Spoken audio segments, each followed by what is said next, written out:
pessoal, vamos começar aqui. Vamos lá, vamos começar. O que nós temos para hoje, né? Temos duas sessões de slides. Vamos falar de execução, monitoramento e controle da qualidade, recursos e comunicação, e também da parte de riscos, aquisições e partes interessadas. Tá? Então, a gente vai falar rapidinho de cada uma, dar uma passada rápida nos processos, ver o que tem em cada um. Opa! Desconectar aqui.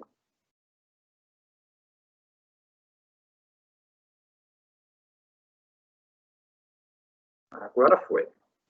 Então, a primeira parte, falar de execução, monitoramento e controle de qualidade, recursos e comunicações.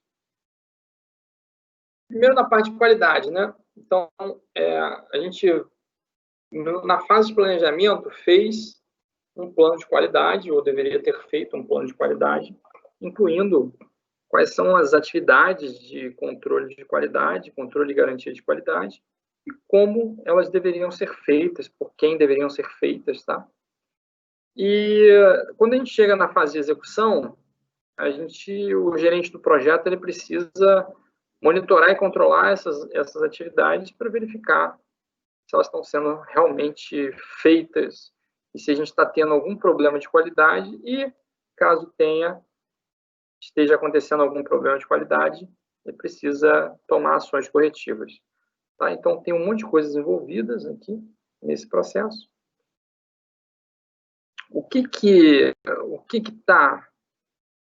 Quais são os elementos aqui que são fundamentais aqui da parte de gerenciamento de qualidade, né? Então, a gente vai ter algum tipo de medição, porque sem medição a gente não consegue ter controle de qualidade. Então, por exemplo, a gente pode ter lista de verificações em cima de processos, análise de dados coletados, tá? A gente pode ter auditorias do tipo verificar se as atividades planejadas estão sendo realizadas. Uso daquelas 7 ferramentas de qualidade que a gente mostrou para monitorar e controlar a qualidade. Tá? Design for X, que é usar diretrizes específicas para algum aspecto de design, verificar se está sendo seguido. Tá? Isso aqui é o gerenciamento da qualidade, né? Que é basicamente aqui, o processo em nível de execução. Tá? O que significa isso? Né? Em nível de execução, o gerente do projeto ele tem trabalho por conta da qualidade. Tá? E qual é o trabalho que ele tem? Né? Qual é o trabalho que ele executa? Geralmente não é ele que faz as medições de qualidade. Tá? Geralmente tem alguém da equipe que faz essas medições, mas pode ser, o gerente do projeto ele pode ser responsável por montar os relatórios, por analisar os relatórios, tá? Por verificar se precisa ser tomada alguma ação em relação à qualidade, em relação ao que foi planejado. Tá? Então, isso é um processo de execução. Já um processo de controle, né, que é chamado de controlar a qualidade, ele tem lá, verificar as entregas e analisar os dados coletados para melhorar a qualidade do produto. Então, por exemplo, será que os testes do software estão passando? Será que a gente está com uma quantidade de defeitos razoável para, por exemplo, colocar o software em produção? Será que eu preciso de mais ciclos de teste para poder melhorar a qualidade desse software, para poder entregar ele? Tá? Então, assim, envolve verificar cada entregável quando ele já está pronto, construído. Tá? E olhar lá os relatórios de qualidade daquele entregável, né? Então, assim, o gerente do projeto, ele é responsável pela qualidade. Tá? Se ele não monitora e controla a qualidade, provavelmente você vai entregar alguma coisa sem qualidade.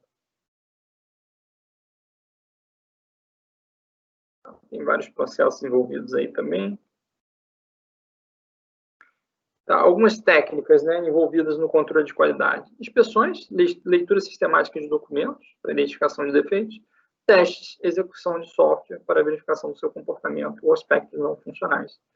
Olha só, né, se a gente tiver testes automatizados, né, isso diz que pode executar os testes e verificar o relatório se eles estão passando, se a quantidade que está passando, né? O que o gerente do projeto não pode fazer é não olhar isso. Tá? Ele tem que olhar e, se tiver alguma coisa estranha ali, ele tem que correr atrás, cobrar a equipe, que ela seja ajustado e que os testes passem. Tá? Leitura sistemática de documentos, muitas vezes a gente faz até por amostragem, para verificar se a documentação está sendo feita, se ela está sendo feita da maneira com que deveria, no formato com que deveria, e assim vai. Aqui tem um exemplo de folha de verificação de inspeção, né? Por exemplo, em cada data, né, dá uma olhada na quantidade de defeitos que tem, de cada tipo de defeito, e anotar isso para ver se tem tendências aqui do tipo, está melhorando, está piorando, tá? E assim vai. Eu tenho atividades propostas para o trabalho, né? Eu não sei se acho que a gente vai ajustar isso aqui para o trabalho efetivo da disciplina. Mas quando eu fazia esse curso seguindo a metodologia, fazendo o pessoal planejar o projeto todinho e depois acompanhar o projeto todinho com a metodologia do PMI, hoje em dia eu estou fazendo um pouco mais ágil. Eu pedi exatamente isso aqui, ó. Definir, se já não foi definido no planejamento, quais serão as medições de qualidade, realizar as medições e definir, se é que já não definiu no planejamento, como elas serão representadas para indicar a situação atual de qualidade do projeto, 7 ferramentas da qualidade, incluindo o próximo status report. Olha só, isso aqui, né, nessa entrega eu ainda não estou cobrando um reporte de qualidade de vocês, mas na próxima entrega certamente eu cobrarei. Tá? Que é o quê? Por exemplo, se é código-fonte, a gente pode ter relatórios com cobertura de código dos testes, quantidade de defeitos, quantidade de casos de teste, esse tipo de coisa. Depois eu mostro um pouquinho para vocês melhor como é que esse relatório pode ser elaborado. Aí terminou a parte de qualidade, né? Tá? Isso tudo aqui é relativo ao que foi planejado. Então, assim, sem uma etapa de planejamento onde as pessoas pensam efetivamente no que vai ser necessário para controlar a qualidade de forma efetiva, e isso aqui fica meio sem sentido. Então, assim, o que a gente está fazendo de controle de qualidade no projeto hoje em dia, né? A gente está usando métodos ágeis, está fazendo teste funcional. Eu vinha fazendo controle de qualidade intensivamente, ou seja, cada entrega eu olhava lá as entregas e dava feedback para os alunos em relação ao que estava bom, o que estava ruim, o que estava melhorando.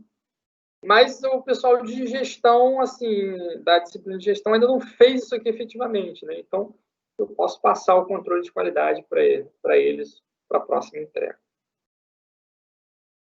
Depois tem adquirir recursos, né? Isso aqui é um processo de execução da área de recursos, que é o seguinte: eu vou precisar de recursos para o projeto. Quando eu começo a executar o projeto, eu tenho que conseguir eles.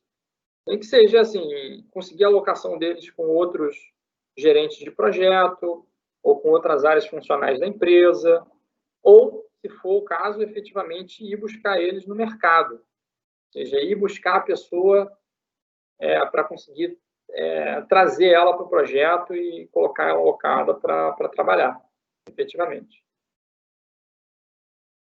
O que mais, né, que tem envolvido nisso? Apesar disso aqui ser do processo de execução, né, muitas vezes a gente começa a fazer busca de recursos no mercado na fase de planejamento. Ou seja, a gente começar a olhar se faz sentido, né, a gente fazer uma seleção prévia, né, e já deixar as coisas bem encaminhadas para quando começar o projeto efetivamente ter os recursos prontos para iniciar. E muitas vezes a gente falha no planejamento esquecendo que existe um timing até você conseguir botar as pessoas efetivamente para trabalhar. Porque entre você dizer, eu preciso de 10 desenvolvedores, e você ter 10 desenvolvedores realmente alocados, isso leva um tempo. Tá? Então, por que às vezes a gente começa antes? Né? Para mitigar risco relacionado à falta de recursos e quando eu preciso começar o projeto ali no primeiro dia mesmo, tá? A disponibilidade dos recursos é fundamental para o planejamento. Então, muitas vezes, a indisponibilidade ou a alteração na disponibilidade dos recursos elas acabam impactando no projeto e aí você precisa acabar abrindo uma solicitação de mudança. Então, um exemplo, às vezes você achou que ia ter os 20 desenvolvedores e viu que não ia ter, ou então ia ter menos, ou então não ia conseguir alocar tempo. Então, tudo isso impacta fortemente o projeto e pode ser alvo aí de abertura de solicitação de mudança. Tá? Aqui está tudo que é envolvido no processo de adquirir recursos. Né? O que mais tem na área de recursos? Isso aqui é da parte de execução ainda. Desenvolver equipe, né? A equipe ela precisa estar envolvida aí, ou precisa ter uma motivação, um engajamento suficiente para trabalhar em equipe e efetivamente realizar o trabalho do projeto. Então, assim, o que envolve aí o desenvolvimento de equipe, né?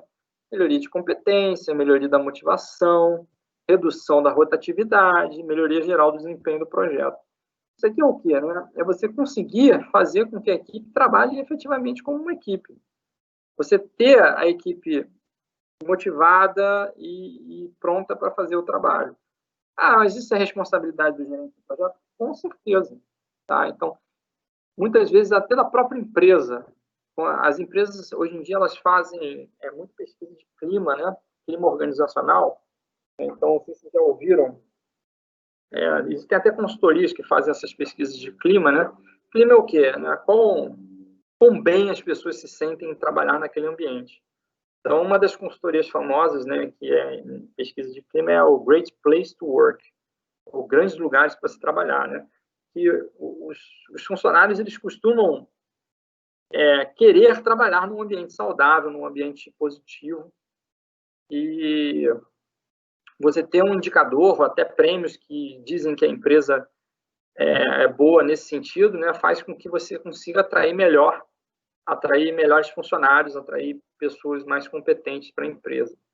Então, existe todo um trabalho a ser feito para que as pessoas fiquem motivadas e que isso impacte em uma rotatividade menor e melhoria de desempenho. Tá? Como é que a gente faz isso, né? Criar um ambiente que facilite o trabalho em equipe, né? E motivar as pessoas. Fazer com que elas interajam, trabalhem juntas, né? Proporcionar desafios e oportunidades. Você dá que seja desafiador, mas que não seja difícil o suficiente para ser impossível de ser feito. Então, as pessoas costumam ser motivadas quando tem trabalho que instiga a pessoa, que é difícil de fazer, mas que não é impossível, né? Prover feedback e apoio conforme necessário, ou seja, você dá um retorno para a pessoa do trabalho que ela está sendo feita, né? Muitas vezes, uma das coisas que é mais desestimulante do trabalho é você fazer alguma coisa e você não ter o retorno, né? Você faz e não sabe se foi bem feito, se foi mal feito, se foi bom, se foi ruim. Então, isso é muito complexo. E aí também reconhecer e recompensar o bom desempenho, ou seja, quando a pessoa ela tem um bom desempenho, você fazer aí um elogio público, ou então ter alguma forma de dizer quem são as pessoas que estão performando melhor na equipe. Muitas vezes tem prêmios, ou então tem aquela questão de funcionário do mês, tá? Mas o importante é o seguinte, se a pessoa está trabalhando duro, se esforçando para conseguir um bom resultado para a empresa, a empresa ela gostaria que a pessoa continuasse fazendo isso, e para que a pessoa se sinta motivada para continuar fazendo isso, ela precisa ter algum tipo de retorno, nem que seja um retorno emocional, um retorno do tipo um reconhecimento, alguma coisa desse tipo. Não necessariamente precisa ser um retorno financeiro, né? Muitas vezes o retorno financeiro ele motiva, mas não motiva tanto. Quem sabe um retorno não financeiro motive até mais. Então, esse processo de desenvolver a equipe, né, ele fala que o gerente do projeto tem que fazer essas coisas, né? E assim, o comportamento do gerente do projeto ele tem alta influência no desenvolvimento de equipe, né? Então, comportamentos positivos, né, do gerente. Utilizar a comunicação aberta e eficaz, dar um retorno, feedback para a pessoa. criar oportunidades para o desenvolvimento, ou seja, quando é que as pessoas vão ter oportunidade de trabalhar juntas e aprenderem uma com as outras? Tá? Muitas vezes elas trabalham muito isoladas, né? E isso aí é muito complicado para você trocar conhecimento tácito. Desenvolver confiança entre os membros da equipe, né? Fazer com que as pessoas resolvam seus conflitos, tá? E resolvam umas com as outras, né? Então, assim, é muito ruim quando a gente tem numa equipe conflitos, ou então pessoas que não se gostam, não se interessam em trabalhar juntas, né? E isso perdura durante o trabalho do projeto, porque isso faz com que o desempenho da equipe como um todo caia. A parte de resolução de conflitos na gestão de projetos ela é muito importante, e a regra de ouro aí do PMI sobre gestão de conflitos é que uma pessoa deveria resolver o conflito diretamente com a outra. Então, muitas vezes, o gerente do projeto ele tem que intervir, né? Ele está tendo ali uma comunicação tóxica ou, por exemplo, críticas veladas, né? Críticas pelas costas dos outros são uma coisa que no ambiente de trabalho é terrível, sabe? Só desmotiva as pessoas, só quebra a confiança entre as pessoas. Então, o gerente de projeto ele tem que agir de forma proativa para que esses conflitos sejam resolvidos. Ou seja, muitas vezes ele tem que colocar uma pessoa para conversar com a outra. Então, assim, eu sei que vocês estão tendo problema e eu vou marcar aí uma conversa para vocês se resolverem. E às vezes resolve, às vezes não resolve, e quando não resolve, muitas vezes ele tem que partir para atitudes mais sérias, do tipo, se a gente não resolver esse conflito, eu vou transferir as pessoas, ou então acaba tendo alguma punição na avaliação de desempenho da pessoa. Tá? Muitas vezes as empresas elas fazem avaliação que é chamada de avaliação 360. A avaliação 360 é avaliado pelo seu chefe, pelos seus pares e pelos seus clientes, digamos assim, né? Então, e muitas vezes quando você não tem um relacionamento bom com seus pares, né, essa sua avaliação ela é penalizada por conta disso. Então, é uma forma das empresas regularem não só o desempenho das pessoas, mas regular também o comportamento das pessoas. Tá? Então, tem certos comportamentos que degradam o desempenho da empresa, né? E conflitos é um deles. E também ajudar com processos decisórios colaborativos, né? As pessoas gostam de ser ouvidas, muitas vezes elas têm boas ideias e essas boas ideias merecem ser ouvidas, né? Então, fazer com que as pessoas falem e deem essas ideias e possam ajudar na tomada de decisão é muito motivante também.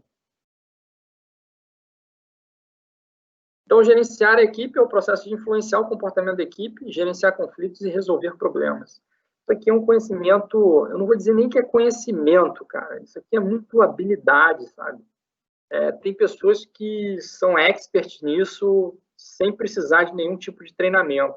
As pessoas já sabem como gerenciar um conflito, já sabem como gerenciar pessoas, já sabem como liderar de uma forma tácita, assim, implícita. Não precisam de treinamento para isso.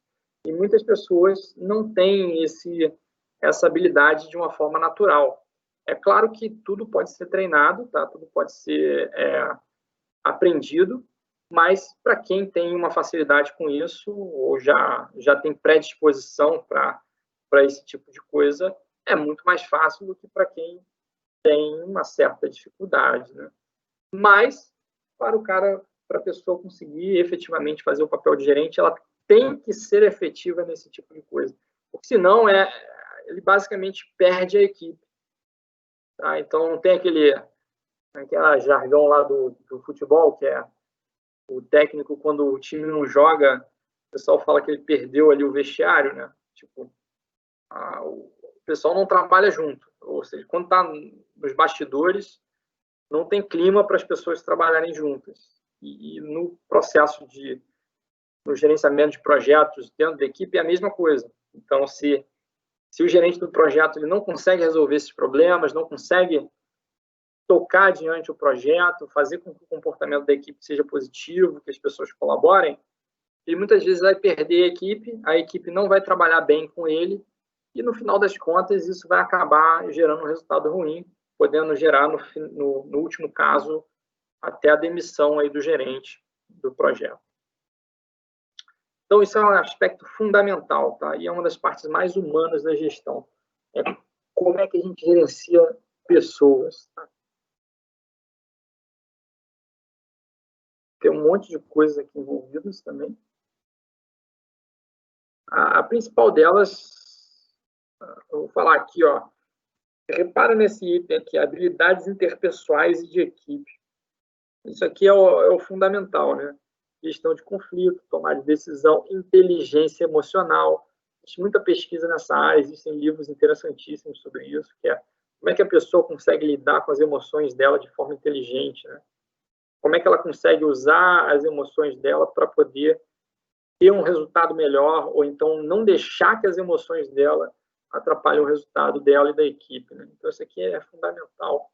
Influência, que é a capacidade ali de mudar o comportamento das pessoas, e liderança, que é você olhar todas as outras, você poderia falar que liderança aqui é o principal, um dos principais, né? É a pessoa conseguir fazer com que as pessoas sigam por vontade própria, né? O que o gerente do projeto está estabelecendo, né? Bem, isso aqui, quem quiser saber mais, aí tem que procurar temas, pesquisar mais sobre o assunto, tá? Mas isso aqui é para quem quer ser gerente, para quem quer gerenciar a equipe, isso aqui é fundamental. Aqui os itens que eu tinha acabado de falar ali. Tem um detalhamento aqui. Vamos falar aqui só um pouquinho desse detalhamento. Ó, gerenciamento de conflitos, né? Eu falei um pouco, né? Deve ser feito diretamente entre os membros, um a um, que é o mais efetivo, né? O gerente do projeto pode facilitar a resolução se a estratégia anterior não funcionar, ou seja, meio que um intermediário para tentar resolver isso, ou intermediar para que as pessoas conversem.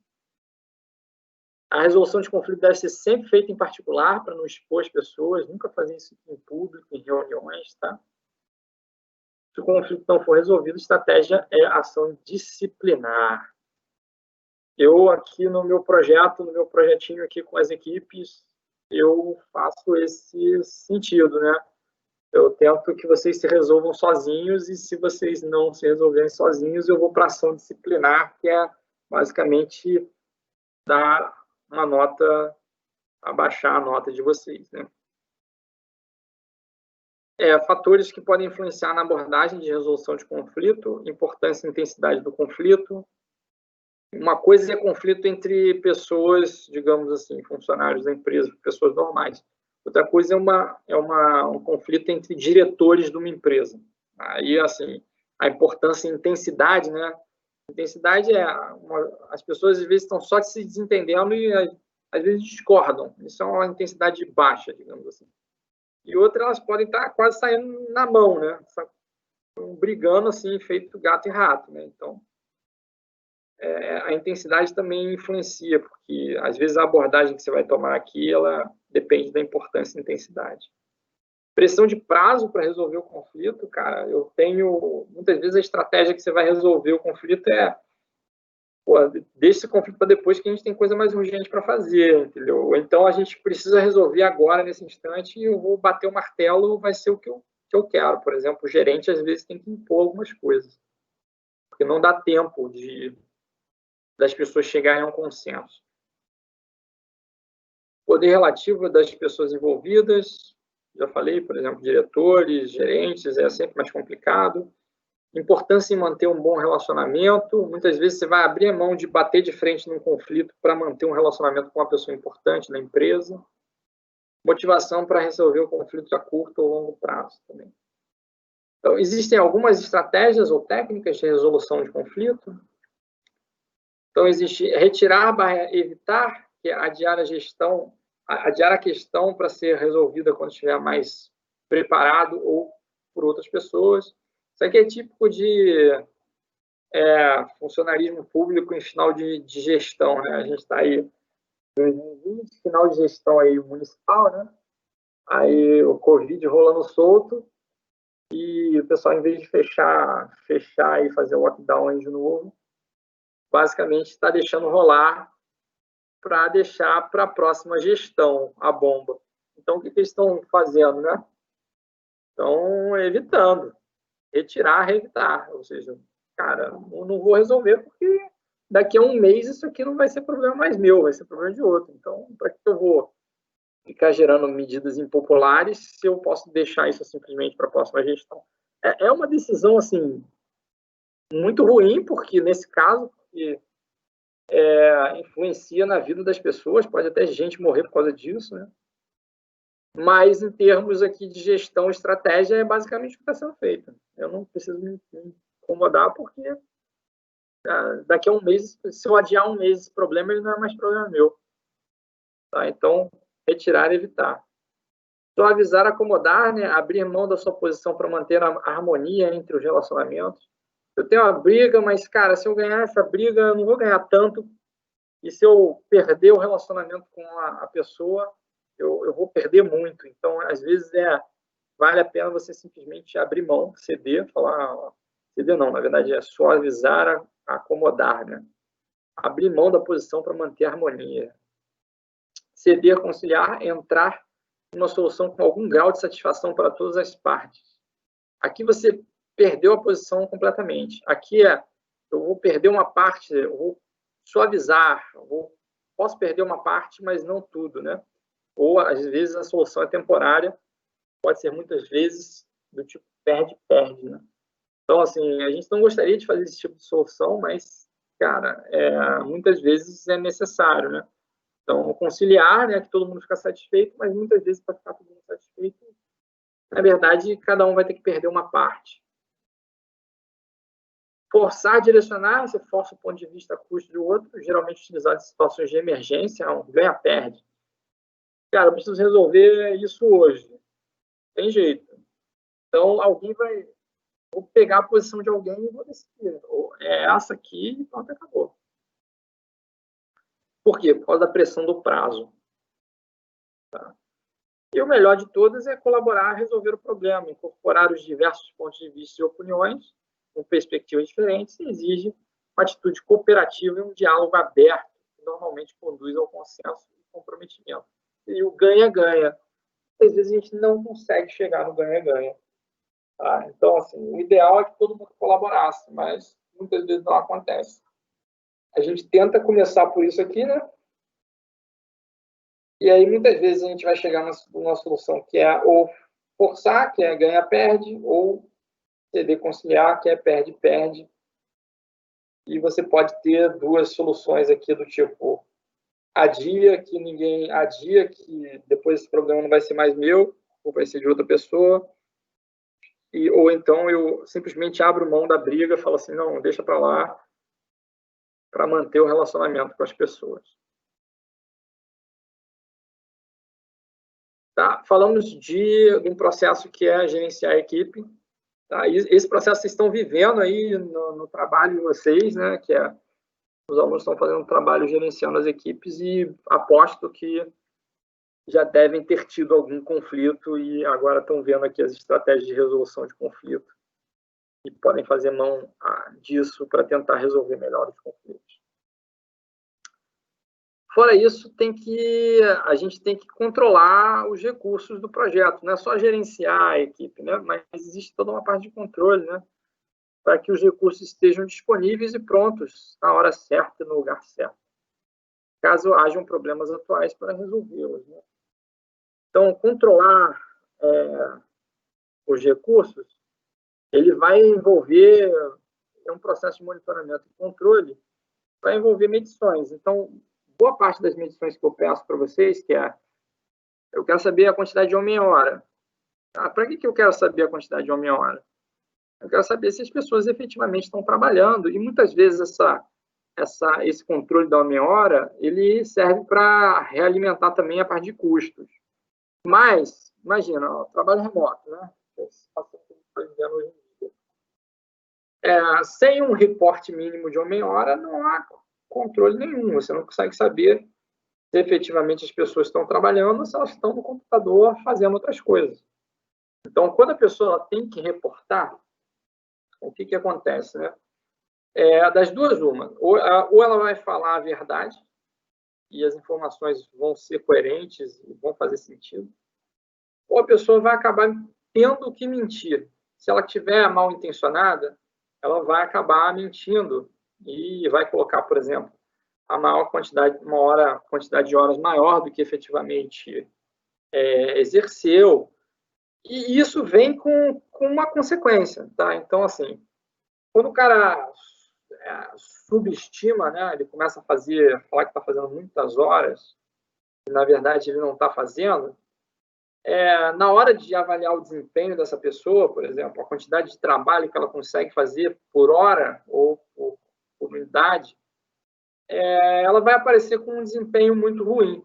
Ela vai aparecer com uma pessoa que demora muito para fazer o trabalho. E, assim, em termos de negócio, né, as pessoas mais eficientes são mais interessantes para as empresas, porque as empresas querem ter produtividade e, efetivamente, produtividade é você conseguir ter condições competitivas melhores e conseguir, talvez, até ter mais lucro, tá? Que é um dos objetivos fundamentais das empresas. Então, quando o cara mente lá no relatório de homem-hora, ele está dando um tiro no pé. Porque, por um lado, ele está sendo preguiçoso e está conseguindo tempo livre para ele fazer o que ele quiser, mas na hora que o gerente olhar e for ver o relatório de desempenho das pessoas, provavelmente ele vai estar performando mal. E aí, efetivamente, para termos de contratação, para termos de promoção, para termos de aumento de salário, o gerente vai levar isso em consideração. Tá? Então, assim, o ideal é que as pessoas falem a verdade, mas fica aqui a dica, né? Porque a gente faz como gestor de projeto o controle dos recursos para a gente poder saber se as pessoas estão trabalhando e com que desempenho. E aí, quando o cara começa a fraudar aqui os relatórios de horas, né? O desempenho dele vai sair ruim, né? Com certeza. Então, assim, o que a gente tem para efeito de trabalho, né? A gente ia falar, isso aqui eu passava no trabalho quando a metodologia era puramente PMI, aí agora a gente está misturando com Agile. Manter a lista de questões atualizadas, que quais são os problemas que a gente está tendo no projeto. Mostrar como você atuou no papel de gerente do projeto para resolver questões de projeto. Muitas vezes você tem que, assim, na prática, né, o gestor de projeto, ele faz isso com a maior naturalidade, ele precisa fazer isso no dia a dia, tá? Que é gerenciar problemas, gerenciar conflitos, esse tipo de coisa. Mas, muitas vezes, ele falha em mostrar como ele está resolvendo isso, tá? Então, assim, às vezes você tem que manter registro dessas questões, quais foram os problemas que foram resolvidos, como foram resolvidos, como o gerente do projeto atuou para resolver efetivamente esses problemas, para que depois você possa mostrar, por exemplo, para o seu chefe a sua atuação. Mostrar para por exemplo, se é um gerente, né, mostrar para o PMO que você está tendo uma ação efetiva na gestão da equipe, na gestão dos recursos. Tá? Além disso, né, o gestor do projeto ele tem que planejar e realizar as atividades de desenvolvimento de equipe. Senão você simplesmente perde a equipe também. Você pode perder a equipe por conflito, você pode perder a equipe porque você não faz nada para desenvolver a equipe, não faz nada para que a equipe se sinta motivada. Então, assim, muitas vezes a gente, assim, o que eu mais vejo por aí em relação a isso? O pessoal faz almoço da equipe, todo mundo junto, ou então, uma vez por mês, faz um evento de confraternização, um evento que todo mundo consiga trabalhar junto, um workshop ou uma apresentação de projetos. O pessoal faz aquela famosa festa de final de ano para comemorar as entregas. Final de ano, a maior parte das empresas faz alguma coisa, né? E quando faz uma entrega importante, faz alguma celebração. E muitas vezes a gente tem orçamento no projeto para fazer isso. Você tem orçamento, ou então deveria reservar um orçamento no projeto para fazer as atividades de desenvolvimento de equipe. Que é para que a equipe consiga se sentir motivada e consiga seguir adiante naquele tipo de projeto. Eu vejo muito, né? Assim, quanto mais difícil o trabalho, mais esforço o trabalho envolve, né?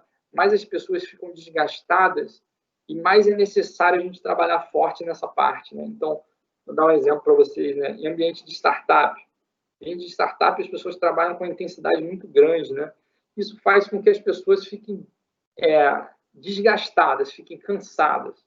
Então, se você não trabalhar muito forte essa parte de desenvolvimento de equipe, tá? Motivação, celebração, eventos, você tende a perder as pessoas. Tá? Então, em ambiente de startup, assim, work hard, play hard, né? Que é trabalha duro, mas também você tem que ter muita diversão, muita motivação para a equipe, senão as pessoas não aguentam. É simplesmente isso. Tá? Trabalha muito duro, se você não tiver alguma coisa para compensar isso, e aí eu não digo dinheiro assim, não, mas pelo menos a motivação, as pessoas não aguentam. Tá? E aí, no próximo status report, falar como é que vocês estão trabalhando na gestão de equipe, né? Falar o que teve de conflito, como é que foi resolvido, se vocês conseguiram motivar, como é que foi esse aspecto humano da gestão para o projeto. Não precisa fazer para esse projeto, tá? Para essa entrega. Mas para a última entrega, ó, pensa, a última entrega que a gente vai ter aqui é no meio do Natal, do Ano Novo, cara. Coitado, as pessoas não querem trabalhar, tá? Não querem, as pessoas querem descansar, e a gente vai estar lá pedindo trabalho no meio do Natal e do Ano Novo. Então, como é que vai ser para a gente motivar as pessoas, né? Vai ser complicado. Então, vamos pensar a respeito disso aqui. Como é que vai ser feito? Além disso, né, gerenciamento das comunicações. Tá? A gente conseguir garantir o fluxo eficaz e eficiente e eficaz de informação entre a equipe de projeto. O gerente do projeto ele é responsável por gerenciar as comunicações, muitas vezes por até executar uma boa parte das comunicações. Então, os próprios trabalhos estão mostrando aí para vocês, para os alunos, que comunicação ela é fundamental e quando tem falha de comunicação, as consequências podem ser gravíssimas para o projeto. Tá? Então, assim, o importante é a gente ter um canal bom de comunicação, um canal adequado para a informação ser trafegada, trafegar essa informação da maneira correta, no momento correto, tá? Então, tudo isso é bem resolvido, por exemplo, quando a gente tem um bom plano de comunicação e quando chega aqui no gerenciamento das comunicações, a gente só tem que executar esse plano. Agora, via de regra, os planos falham, né? A gente planeja alguma coisa, na hora que a gente vai efetivamente executar essa coisa, os planos falham. Então, além de ter que planejar bem as comunicações, muitas vezes a gente precisa ajustar esses planos, né? Então, a galera estava fazendo grupo de WhatsApp para fazer comunicação entre os membros da equipe. Beleza, super bom. Assim, é uma forma tranquila de fazer a comunicação. Só que, por exemplo, o professor da disciplina, que é a pessoa de poder aqui, não participa dos grupos de WhatsApp. Então, quando você precisa fazer uma comunicação que gera lá uma evidência para você, por exemplo, cobrar uma pessoa que não está fazendo efetivamente uma coisa, não adianta muito você fazer no grupo de WhatsApp, né? Por quê? Porque a pessoa responsável que vai dar aquela chamada, que tem poder para dar uma chamada nela ou reduzir a nota dela, se ela não fizer direito, não está lá, não vai ver aquela comunicação. Então, a pessoa não se sente pressionada por aquela comunicação. Já quando você faz lá no Teams, e diz lá que o professor está vendo, ele sabe que eu estou vendo aquilo ali, ele sabe que se ele não se mexer, a cobrança vai vir. Ou seja, é muito mais efetiva a comunicação. Só trocou o canal, é a mesma comunicação. Mas pelo fato de ter uma pessoa copiada, né, ou então até mesmo quando a gente manda e-mail, né, quando a gente copia as pessoas certas, as coisas funcionam. Porque sabe que se não for feito aquilo, efetivamente, aquelas pessoas que estão copiadas ali vão agir. Tá? Então, a comunicação do gerente do projeto, ela muitas vezes é nesse sentido, tá? Então, estou dando os exemplos que estão acontecendo práticos aí no projeto de vocês. E a gestão da comunicação envolve uma porrada de coisas, entendeu? Coisas do tipo competência de comunicação, as habilidades aqui, né? Feedback, comunicação não verbal, apresentações que vocês estão fazendo aí também. Tá? Assim vai. que é importante, né? A gente precisa garantir que as necessidades de informação das partes interessadas sejam atendidas. Ou seja, as informações que precisam ser dadas serão dadas efetivamente para as pessoas pelos meios certos, tá? Muitas vezes, para você definir essas comunicações, você precisa ali do plano de engajamento das partes interessadas, que é o que cada parte interessada está interessada, ou em que coisa elas estão interessadas. Tá? Isso, se você tiver montado um bom plano de comunicação, você já deveria ter identificado. Aqui a parte de gestão é o processo de execução, tá? E monitoramento é para você ver se efetivamente estão sendo feitas as coisas, tá? Então, o que fica de tarefa para o trabalho, né? Realizar efetivamente as comunicações, tá? E reportar que comunicações foram essas, né? Então, assim, muitas vezes a gente precisa de lastro, né? A gente precisa de registro, de evidência das comunicações. Então, quando é uma comunicação que, se não for feita uma tarefa, aquela comunicação, se ela não for realizada ali, aquela informação que está ali dentro, eu preciso de evidência, né? Então, eu preciso fazer isso num meio correto. Preciso fazer isso por e-mail, preciso mandar, sei lá, um memorando, se for um serviço público, tá? Porque muitas vezes a comunicação verbal ela é a mais rica, mas ela não deixa evidência.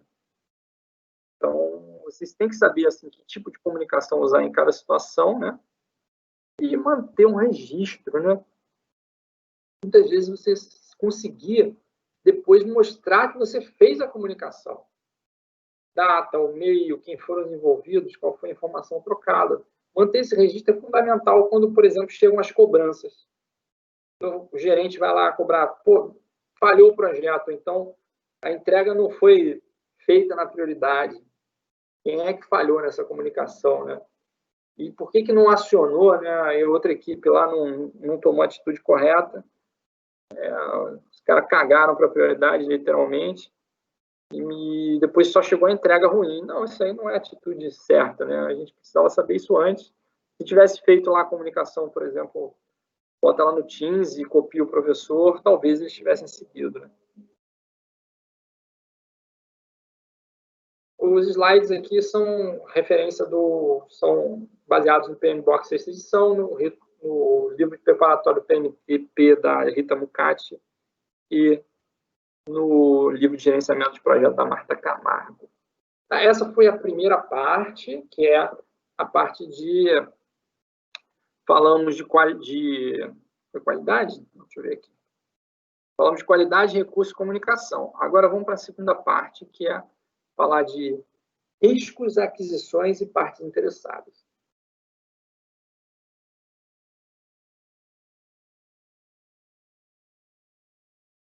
Quanto tempo a gente já está? Tem perguntas aqui?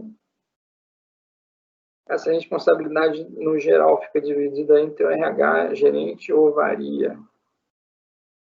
A responsabilidade do quê, né? Depois eu respondo, tá? Eu vou seguir aqui com a matéria e depois a gente tira essa dúvida. Então, vamos falar de implementar respostas aos processos, né, de execução, monitoramento e controle de riscos, aquisições e partes interessadas. Então, o primeiro deles, implementar as respostas aos riscos, né? Então, um projeto que tenha uma gestão de risco efetiva, né? Você, na parte de planejamento, levanta os riscos, faz lá a análise qualitativa, quantitativa dos riscos, cria reservas de resposta reservas de contingência para os riscos, né? E na hora da execução do projeto, você tem que verificar se os riscos estão sendo efetivamente... Na verdade, não é verificar, né, os riscos, você monitora e controla os riscos, que é o próximo processo. É um processo de monitoramento e controle. E, caso você precise realmente agir em cima de algum risco, você vai implementar as respostas aos riscos. Tá? Então, se você identificou lá e botou que você tem um plano de mitigação, quando aquele risco, ou quando, não digo quando ele acontece, né? Mas quando você começa o projeto, você precisa agir em cima daquele risco, você efetivamente tem que executar as respostas aos riscos, o plano que você fez, né? Tá? Então, o gerente do projeto, se ele não agir, os riscos vão cair todos em cima da cabeça dele. Ou seja, quando o risco virar um issue, né, que é um problema, alguém vai querer saber por que a resposta ao risco não foi feita. Né? E aí é a responsabilidade do gerente do projeto fazer os triggers, né, fazer com que as respostas aos riscos aconteçam. Se você tiver mudanças no projeto e as respostas aos riscos não sejam mais adequadas, né, você tem que ir lá e modificar o seu planejamento de risco, rever essas respostas. Tá? Você tem que implementar respostas aos riscos, você tem como entrada no teu plano de gerenciamento de risco, você vai ter ali algumas ferramentas do tipo opinião, habilidades interpessoais, sistemas de informação. Mas o que você tem de sair daqui, muitas vezes, é, por exemplo, solicitação de mudança. Aconteceu um risco e a gente faz uma mudança no projeto. Vou dar um exemplo do trabalho. O risco crítico que tinha em todos os projetos. O pessoal de PSW, lá que é programação, que são os grupos menores, caso eles trancassem, a gente ia precisar desmontar os grupos. E aconteceu esse risco já para 2 grupos. Né? Então, assim, e a implementação da resposta ao risco, né? Nesse caso, ela cabe a mim como gestor, né, das equipes. E eu preciso responder esse risco o mais rápido possível, porque senão os alunos ficam sem trabalhar. Então, aconteceu aí no final de semana, né? Ele me avisou que ia trancar no sábado, me engano, de tarde. Eu falei assim, cara, eu preciso resolver isso com urgência. E no domingo eu já comecei a me movimentar para fazer isso. Porque se eu ficasse aguardando, por exemplo, até hoje, segunda-feira, para fazer, provavelmente as pessoas iam perder o domingo, não iam trabalhar no domingo, quando a gente está trabalhando com estudantes, onde efetivamente, onde eles mais têm tempo para trabalhar, ou teoricamente, onde tem mais tempo para trabalhar, é no final de semana. Ou seja, era urgente a resposta. Precisava ser rápida e foi rápida. Então, assim, isso é responsabilidade do gerente, tá? O gerente não pode ficar ali passivo. O risco virou um issue e ele não faz nada. Ele deixa correr solto até a data da entrega. Que foi, por exemplo, o que aconteceu nos grupos lá que não seguiram a prioridade. Isso é uma falha de gestão fundamental. Assim, o gerente não pode ficar olhando as coisas acontecerem. Tá? Ele tem que agir rápido.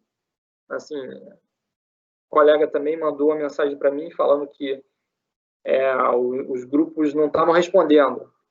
Tá? E, assim, de cara, eu falei, manda uma mensagem no Teams, dizendo que eu estou vendo a mensagem, que eu estou ciente e eles vão ter acabado tendo que se mexer. O que aconteceu?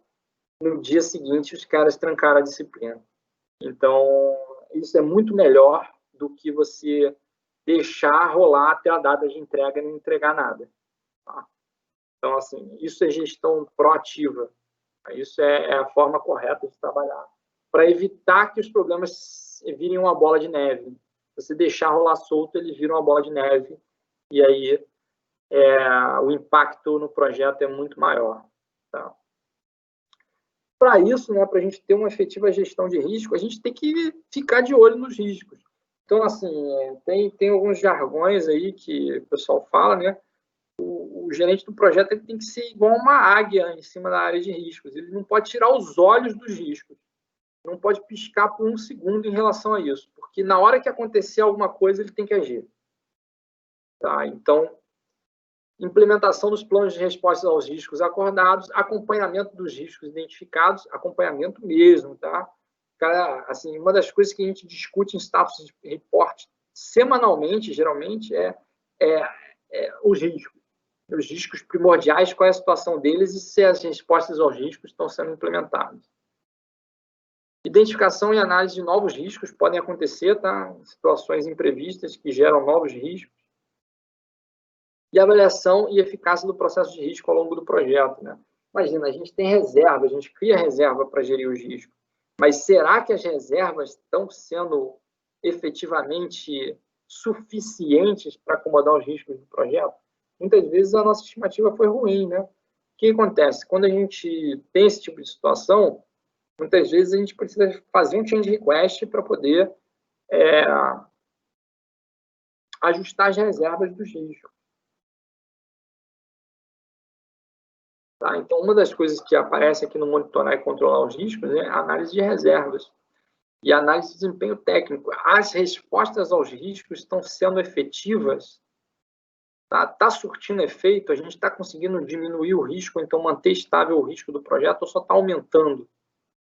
Tá? Então, assim, isso aqui é fundamental para a gente saber se o projeto ele vai chegar no final ou se ele vai degringolar, se ele vai afundar.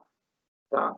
Então, se as respostas aos riscos não estão funcionando, cara, tem que parar e fazer análise aqui, porque senão a coisa vai afundar. Tá? Entre outras coisas que tem aqui, né?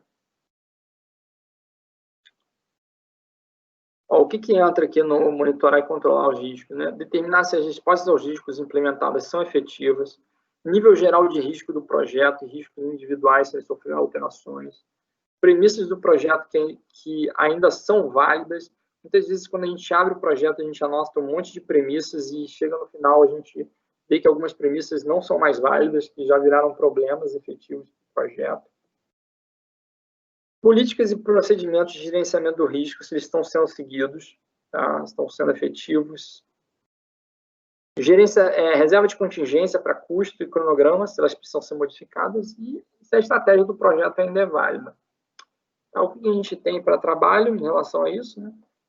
Lista de riscos, assim, eu acho que vocês não fizeram ainda, né? Mas para o primeiro status report aí, que é na próxima semana, vocês precisam ter os riscos do projeto, né? Precisam saber o que pode afetar o projeto, porque isso aparece no status report. Tá? Mostrar aí o que está sendo feito em relação à mitigação dos riscos. O gerente do projeto ele não pode ter risco no projeto e assim, simplesmente ficar olhando. Tá? Então, se tem risco no projeto, ele tem que dizer o que ele vai fazer em relação a esses riscos. Tá? O que ele já está fazendo. Então, não adianta reportar um monte de risco lá no status report e falar assim, o que vocês estão fazendo? Qual a estratégia de mitigação desses riscos? É aceitar para todas. Porra, então, meu amigo, não preciso de gerente de projeto, né? Então, não preciso de ninguém ficar olhando esse projeto, porque se todos os riscos vão cair na cabeça, então deixa rolar, né? Então, assim, o gerente do projeto ele não pode ficar olhando os riscos e não fazer nada. Ele tem que ter uma resposta. E reportar a situação geral dos riscos para o próximo status report. Será que vai chegar no final? Uma pergunta que eu me faço aqui nesse ponto dos projetos aí dos alunos será que vai chegar no final e a gente vai ter um software efetivamente que funciona? Qual que é a chance da gente chegar no final e aquele software realmente funcionar? Tem alguns grupos ali que eu tenho sérias dúvidas que vão chegar no final, se vão chegar no final e se vão chegar no final com alguma coisa funcionando. Tá? Então, assim, para outros não, eu já tenho uma confiança maior que eu acho que pode ser que chegue no final com alguma coisa. Alguns, talvez não, porque muitas vezes o projeto está muito atrasado. Ele está muito atrasado, as coisas vão cascateando. E como os alunos podem trancar no final, eles vão deixando para depois para trancar, depois para trancar, depois para trancar. E aí, quando eles veem que não dá mais, que assim, o gato subiu no telhado, aí eles trancam. Então, assim, pode ser que alguns grupos, por conta de trabalho, ainda estejam de atraso, né? Ainda estejam olhando ali, mas eu gostaria fortemente de saber o risco por exemplo, do que está acontecendo nos outros grupos, que já aconteceram em 2 grupos, que é os alunos trancarem e o grupo morrer. Qual que é a avaliação da gestão em relação a isso? Isso era interessante entrar nesse status report já. Qual que é o feeling? Geralmente a gente usa faróis para falar de risco, né? É verde, amarelo ou é vermelho? Às vezes o pessoal bota mais cores, né? Bota lá, por exemplo, roxo ou preto para dizer a situação está pior ainda. Pior que vermelho. Vermelho é risco, vermelho é atrasado ou com problema, amarelo em risco, verde é ok, e muitas vezes entra lá uma outra cor para dizer que tipo, ele está atrasado, está muito atrasado mesmo, e não tem como recuperar, isso aqui vai para question, então não tem outra solução. Tá. Aí a parte de aquisições. A parte de aquisições, ela é toda uma parte É um projeto à parte dentro da gestão de projetos, porque ela envolve contratos com fornecedores, tá? Então, assim, muitas vezes a gente tem processos do tipo abrir cotações, pegar cotações, fazer a contratação. Então, quando a gente chega na parte de execução, a parte de aquisição é conduzir as aquisições. A gente já planejou quais são as aquisições que precisam ser feitas e agora elas precisam ser feitas. Tá? Então, eu preciso de resposta dos vendedores, seleção do vendedor, adjudicação de um contrato e resultado final são acordados, estabelecidos e os contratos são firmados. Assinatura efetiva do contrato de, por exemplo, prestação de serviço, ou então contratação do que for nas aquisições. Cara, conduzir aquisições é basicamente fazer um projeto à parte. Por isso o tamanho disso aqui. Tá? É um projeto à parte com recursos de outras pessoas. E aí você atua mais no papel maior do gerente nas aquisições, é um papel de monitoramento e controle. Tá? Então, ele vai verificar as entregas, ele vai ver se os pagamentos estão sendo feitos, tá? Ele vai fazer toda a gestão de contratos. Então, ó, controlar as aquisições, garante que o desempenho, tanto do vendedor quanto do comprador, cumpre o requisito do projeto de acordo com termos de acordo legal. Gerenciamento dos relacionamentos de aquisição, monitoramento do desempenho do contrato, mudanças e correções conforme apropriado, encerramento de contratos. Eu não vou entrar também em controlar as aquisições muito, porque a gente não vai conseguir fazer aquisições nesse projeto. Tá? O que envolve aqui, né? Coleta de dados, registro, gerenciamento, desempenho físico-financeiro. Muitas vezes a gente cobra isso aqui formalmente dos fornecedores, né?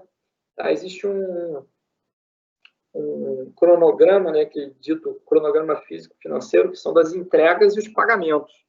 Ou seja, o fornecedor, geralmente, ele tem que, para alguns tipos de contrato, né, eles têm que entregar alguma coisa para poder ser pago.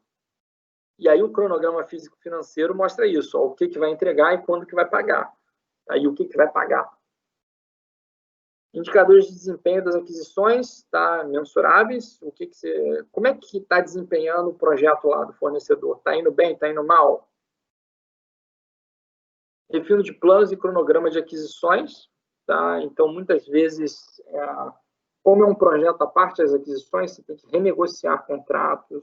E muitas vezes o próprio plano de projeto da aquisição, ele vem com estimativas do tipo de porte, depois de projeto, depois de execução, que vai te dando um orçamento que é uma margem de erro maior, depois vai reduzindo a margem de erro.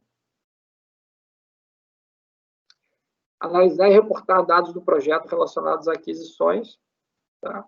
Muitas vezes os stakeholders querem saber como é que estão indo as aquisições. Pagamento de fatura, tem que pagar o fornecedor, né? Pelo amor de Deus. Aqui para o trabalho, se a gente tivesse aquisições, a gente poderia fazer isso, reportar o desempenho das contratações. O que foi acordado está sendo cumprido. A gente não tem aquisições, então a gente não vai efetivamente fazer isso. E, por fim, a gente tem a parte de partes interessadas, e onde a gente tem um processo aqui de execução que é gerenciar o engajamento das partes interessadas. Precisa que as partes interessadas estejam interessadas, tá? E que elas não tenham resistência aí ao projeto. Então, você tem que ver quais são as necessidades de informação delas e se relacionar bem com elas, né? Então, comunicar e trabalhar com as partes interessadas para atender suas necessidades e expectativas.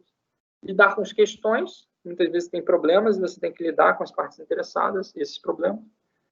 E promover a participação das partes interessadas adequadas, né? Então, o sponsor do projeto, muitas vezes clientes ou potenciais clientes, envolver eles no projeto, tá? Então, essas coisas, elas são importantes da gente conseguir trabalhar, né?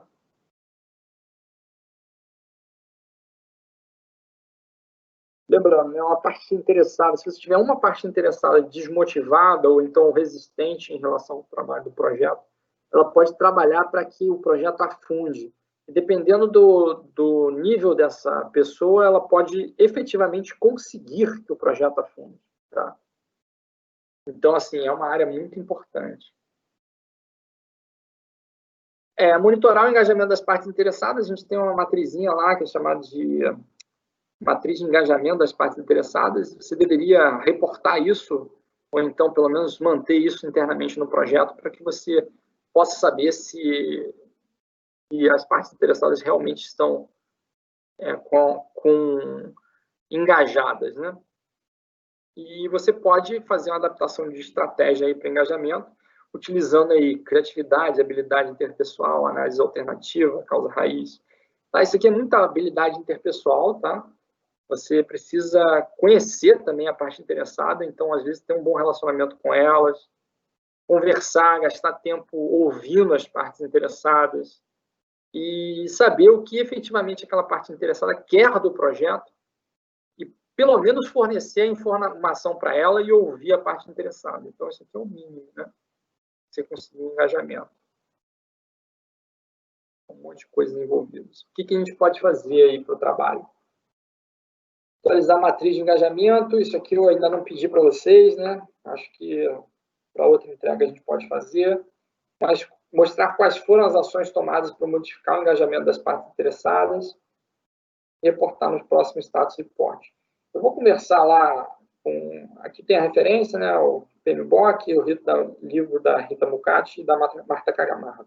Eu vou conversar com vocês lá na reunião depois o que a gente pode fazer efetivamente em relação a partes interessadas, mas seria bom a gente ter alguma informação sobre isso e também sobre a parte de equipe, né, o clima da equipe, coisa e tal. Então, vamos fazer o seguinte, ó, eu vou dar um stop aqui na live, terminou o conteúdo, e vamos lá para a reunião para a gente poder discutir um pouquinho o assunto e tirar dúvida. Valeu, um abraço.